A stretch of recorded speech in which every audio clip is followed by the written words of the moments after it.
এয়া আমি এতিয়া স্কট মাৰি আছোঁ।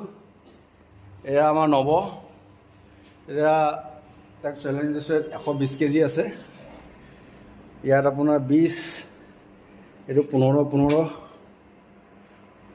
50, ইয়াত 50 লাগি আছে আৰু এইফালে 20 কেজি আৰু এইফালে 50, আপোনাৰ হৈ গ'ল 120 কেজি। নৱ এতিয়া মাৰিব 10টা।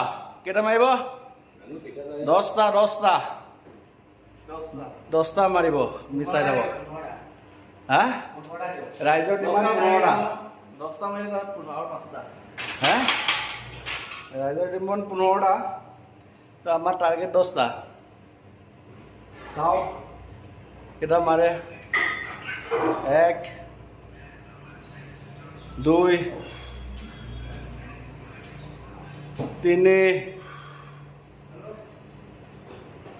4, 5, 6, 7, 8, 9, 10। আমাৰ টাৰ্গেট পূৰা হৈ গ'ল। এতিয়া ৰাইজৰ ডিমাণ্ডত গৈ আছে। 5, 11, 11,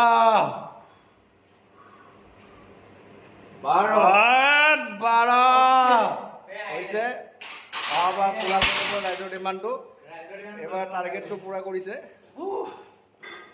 আপোনালোকে আশীৰ্বাদ কৰক যাতে ল'ৰাটো আৰু বেছি বেছি মাৰিব পাৰে। এতিয়া নোৱাৰিলে আৰু বহুত কষ্ট কৰি আছে। 15টা টাৰ্গেট নহ'ল আৰু। 15